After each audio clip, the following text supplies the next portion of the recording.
Time now for your forewarned weather with Chief Meteorologist Alana Brophy. All right, we are checking back in with Chief Meteorologist Alana Brophy, and holy smokes, it's really coming down out there, Alana. Definitely is. We knew that the snow would fill in with this cold front sweeping through. I'm standing live here at the ABC4 studios. Over my shoulder, you see I-215, where traffic has really slowed to a crawl. On top of that, look at the roads surrounding the ABC4 studios. We've got cold temperatures, and that's allowing the snow to accumulate quickly. We talked about complicated travel. Now, we did have snow squall warnings. They expired at 4 p.m. The difference with the squalls today in comparison to yesterday, less wind, more snow, and that's what we're seeing as I stand out here live. What you're looking at is a picture from Gunnison Island, which is actually a shelf cloud as the squall was rolling over the Great Salt Lake. National Weather Service sharing that picture, and boy, does it tell a story. That shelf cloud really well defined. Looking at the forewarned radar, you see where snow has filled in that swath of moisture holding steady along the Wasatch Front, snowing not just only in the mountains, but now into the valleys, and we are seeing this snow at a quick clip with cold temperatures on the ground, meaning that we will see this accumulate quickly. Now, the snow squall timing was accelerated today. You notice it here on that map. As the front progresses south, that gives you a good idea of the timing of heavier snow. The Storm Prediction Center gave us a heads up, saying there was the potential for thunder snow yet again. Yesterday, we had a little more instability and reports of that, but the chance still exists over in the West Desert. As we look at the wind chill, the real feel of the temperatures in the 20s. Now, the winds not quite as strong as where they were yesterday, but we have seen gusts up to 30 miles per hour. That definitely plays in to the actual real feel, the actual temperature close to freezing. That number will drop as we get through the evening. We know the evening commute is going to be sloppy and snowy, and snow holds on. Now, we're not going to be done with this storm. This is where we're going to get our accumulation for valleys and mountains. Live view at Alta Ski Area, where visibility has dropped tremendously. Winter storm warnings in effect for the Wasatch Mountains, Wasatch Back, Western Uintas, and Wasatch Plateau. Winter weather advisory in purple, and that includes the Wasatch Front. As you can see, also parts of Cache Valley, Box Elder County into central Utah for the Sanpete Valley, and parts of Juab and Millard County, Tooele and Rush Valleys also underneath this winter weather advisory. We know snow is going to continue to fill in. Avalanche danger high. We jumped from considerable to high in the last 24 hours after the mountains picked up a foot from yesterday's cold front. Now, dangerous conditions in the high country you've got to know before you go.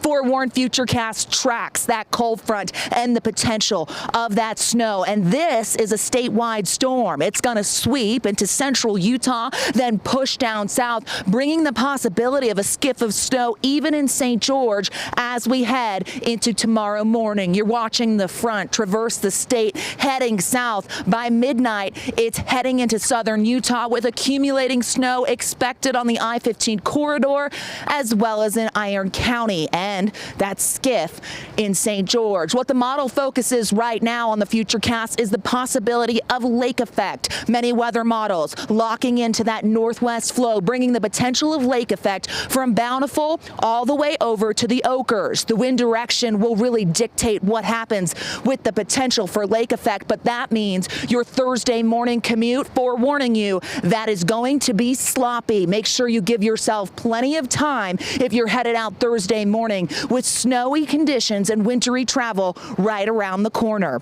Okay, lake effect we talked about, really heavily dependent on the fact of the winds. Could start with northwest flow and impact the eastern side of the valley, but that wind component could become more northerly and stretch into Tooele County and towards the Oakers.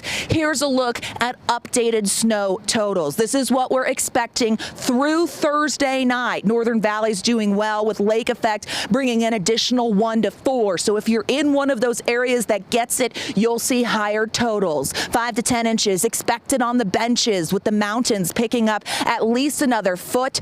In the cottonwoods, that could be even higher. Here's a check on your mountain totals, with central and southern valleys looking at a trace to 4 inches as this storm rolls on through. Temperatures for tomorrow, cold. It's January. I don't need to tell you that. Snow showers for the morning and a little bit of a break as we make it into the afternoon and evening. But I'll tell you what, the break does not last. As you take a look at the St. George 7-day, it shows 20s for the overnight, 40s during the day, and the chance of that moisture moving in from our current storm system. As we look, you're going to be able to see for the Wasatch Front, we get another storm on Friday, and then it looks like right now a larger, stronger storm bringing impacts for the weekend. We already have new watches out, winter alerts targeting the storms to come in the next couple of days, with accumulating snow happening right now. I'm going to look behind me. You can see I-215, and it is not looking good. Very slow going with a lot of traffic. We warned people about the evening commute, and these are the type of conditions you're going to see for the next several hours. You want to stay on top of the forecast. To do so, download our ABC4 weather app. It's really easy to do. You grab your phone. I hope you're home, safe and warm. Take a picture of the QR code. It takes you to the App Store, where you can download the ABC4 weather app for free, so you can be forewarned with the Utah weather forecast on the go.